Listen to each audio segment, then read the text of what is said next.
Hey guys, Sam back with you here on Thursday, September 20th. We're middle of the day.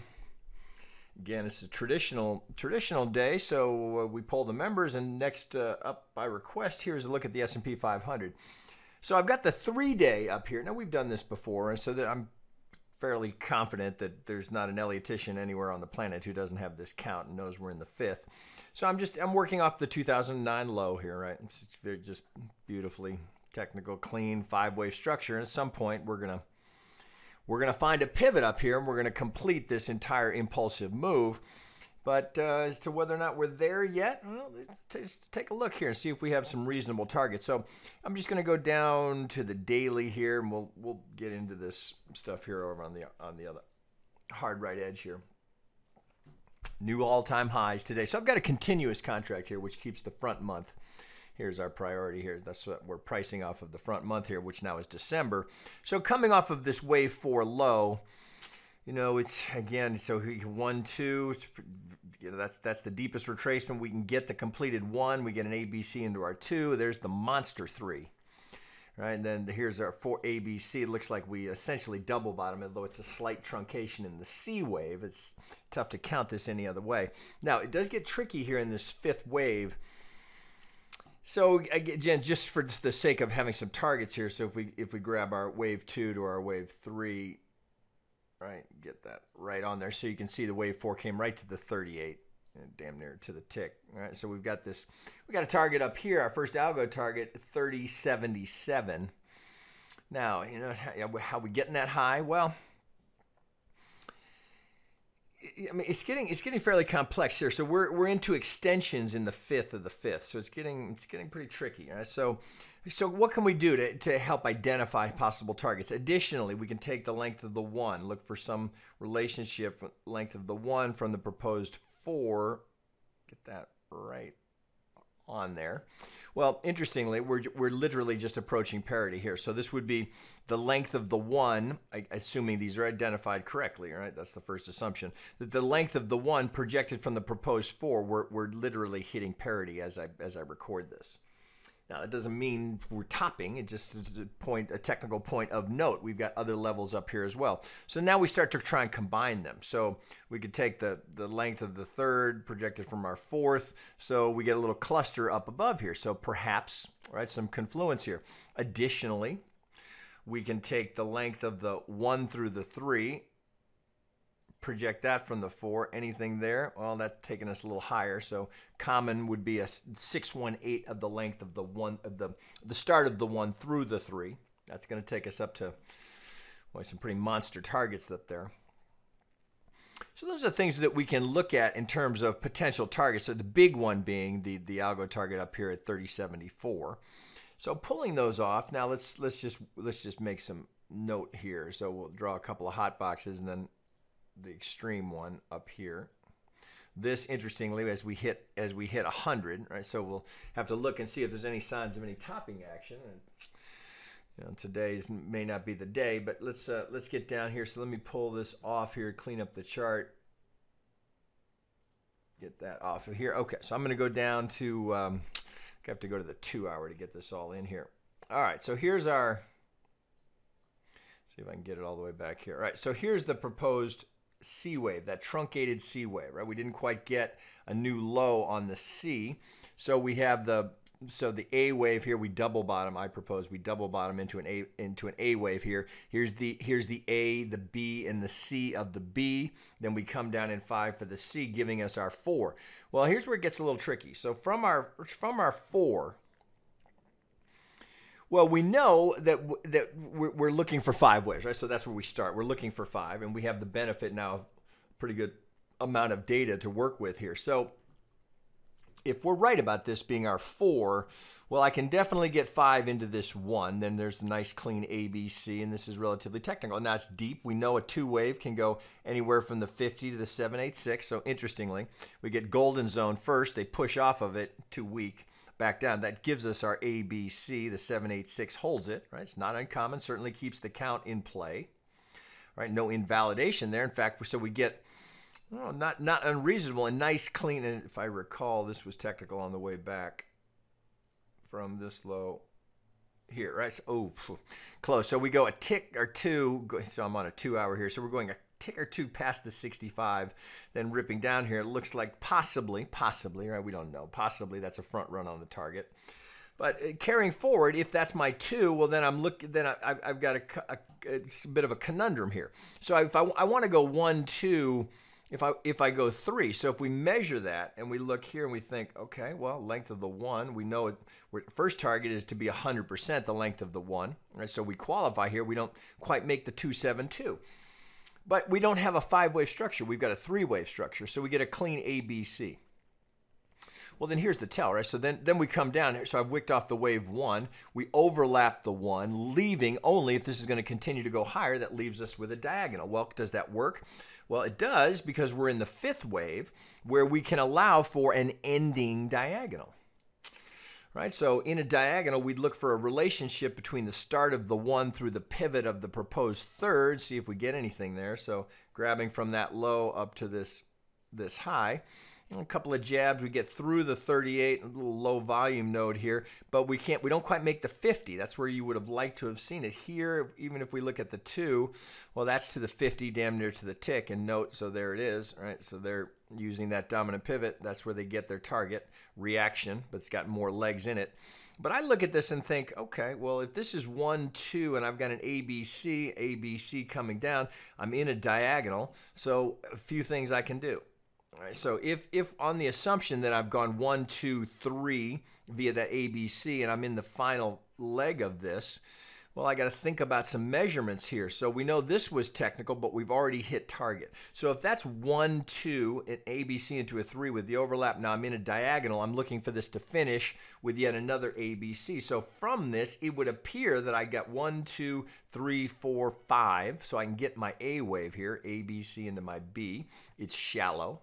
Interestingly, here, no, this. So you see this, right? Just standard prior resistance becomes the support.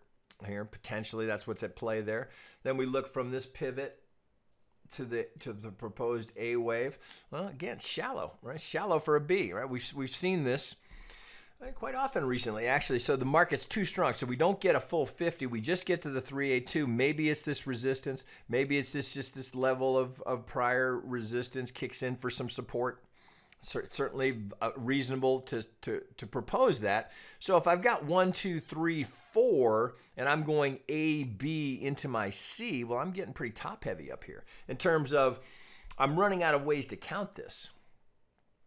So we can look down here and say, well, any divergence? Well, a little bit, right? So we're certainly hot on the RSI, particularly today, as we've just essentially gone straight up since the open. Well, actually, it started last night, actually. So could this count work? Could I have 1, 2, 3, 4 A, B, C into my 5? Well, no doubt. Again, so we've got targets up here that we wicked off. So you think, okay, could we get that high? We got some big targets up there. Well, if we're gonna go that high, then we're gonna have a pretty substantial extension in the 5th. So it makes you pause a little bit, and then you have to think, well, could I have 1, 2, 1, 2? Possible, right? Then we kind of run into the same problem. We've got a very shallow 2 wave here. So there's not an easy aha count. That right now I think this plays better, although if this continues to move higher, we may have to rethink that. So again, just trying to identify reasonable target locations, not to be shorting the market. That's not what I'm implying. It's just looking at where we might anticipate a reaction, and if there's going to be more legs to this, where might we find that? Well, again, just doing the same thing. So common in a diagonal to take the length of the 1 through the 3, project from the 4. Well, again, here we are at 100%. So we have parity here from the low of the 1 through the pivot of the proposed 3. From the 4, we're sitting at 100% as I record this. You look at that and say, okay, all right, so maybe that's kind of interesting. Well, we can certainly, wrong one. Let's take this, get this back again, 0 through 3. Right, there's the 38. We've already hit that target. Well, we're coming up to second target here. Right, so we get this little cluster. Is this potentially a reaction zone where we've got our 100% in our second algo target? Maybe, right? Again, now looking here, so could we have something within this ABC? Well, I certainly want to look for symmetry here. So if I've got that correctly identified, if that's the A wave, that's the B. Well, here's my 100. Right, so I'm not kind of in no man's land there, not as good. So I do it again. I've got yet a second ABC. Anything here? Anything lining up? Well, maybe. I've got a little confluence right here. So you just draw these and say, okay, these are potential technical areas where I'm looking for some sort of a reaction. Now, does that mean so literally we're tapping this as I record this. Does that mean we've got a top? Oh, of course not. Of course not. But at some point here, we're going to top. Right? We're going to make the upper targets. Well, if we're going that high, that was the extreme target, well, then this is going to get relabeled, right? So maybe this is, the 1, 2, and then we're now in the third. If we're going to go up to those levels, that's definitely how. So we would count this as an ABC into a 1. Remember, that was fairly technical. So if that's going to be 1, 2, and we're still in the third, then 5, if we're going to go that high, then that would still put us, it would suggest via the three-wave structure that we're in an extension. We're still in an extension on the 5th. But there's no real easy, one of these is going to likely contain it, and that'll be a potential pivot for us. So if we think back to the 3-day, we know we're in the 5th of the 5th. So at some point, there's going to be a pretty significant pivot put in. This thing is going to start to retrace, but no signs of it yet, right? So just thinking about the trend, so it's just a constant series of higher highs and higher lows. So trying to put that back together, let me move this off a little bit. So when I go to the daily, all right, so how do those play with this count that we have here? Right, so a bunch of potential pivot zones here. I guess we'd move some of these over because we don't know exactly when that's going to get there. So any market geometry, well, you might take the wave 2 here. All right, so there's a candidate, right? So we have from our 2, well, let's get it right on there. From our 2 low to the 3, I'm just using the lower of the 2 lows there. Right, so we've yet to make median line, but a fairly good cluster right here at that 100%. Right, at that 100% there at 30.42, that would be a tag of the median line. We know, right, as I've told you many times, if that pivot holds, we made it here, pardon me. So we've already hit it once. So there was our 80%. Let's just out of curiosity, if I pull here, either one, it's hard to, you got a little bit of trial and error. So that actually may be more interesting. Right? So if we take the proposed C low, so then we have not yet hit the median line, meaning that if this is going to hold here, and if we have the geometry right, then that's a reasonable candidate right there. So 30.44 looks like, with 32 to 34 looks like a reasonable place to be anticipating a pivot. Doesn't mean it's the 5. Doesn't necessarily mean it's the 5, but it sure would be pretty spectacular if that was. Right, wouldn't surprise me, even in the slightest, that we would pivot right there at that meeting of 100% of parity there with the median line. Right, so if that's potentially going to be the 5th of the 5th, well, then we put the whole thing back together. We're talking about a very substantial. If that's going to be, right, it's a completed 5-wave structure. If we're going to top up there, well, what are we looking for? We're looking for the 50, right? From the 2009 up to, let's say we pivot there, long way down. Long way down, but that's what you'd be looking for, right? The 2016 lows. Note here, this would be prior 3-4.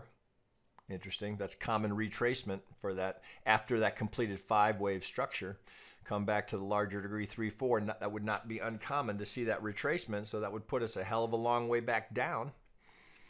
So you start thinking about some of the things going on. You think, what would cause that? What could cause this? What happened in 2016? Who went into office? Right? Could we come all the way back down to the pre-Trump lows? Maybe. We're thinking about. So I'm not attempting to call the pivot high in the S&P. I'm just telling you, you've got some technical zones up there to be paying attention to. And if and when this does start to come down, it's going to be big and it's going to be ugly. That's what's highest probability, right? So pre-Trump, The end of Trump? I don't know. Not to be political here, but you start thinking about what could cause us to go all the way back to those the levels, right? This is the Trump rally, right? The tax cut rally. We can call it what you want. But coming down here, could we retrace that entire move? Boy, it sure would be an interesting time to have liquid capital there, right? Ready to load up.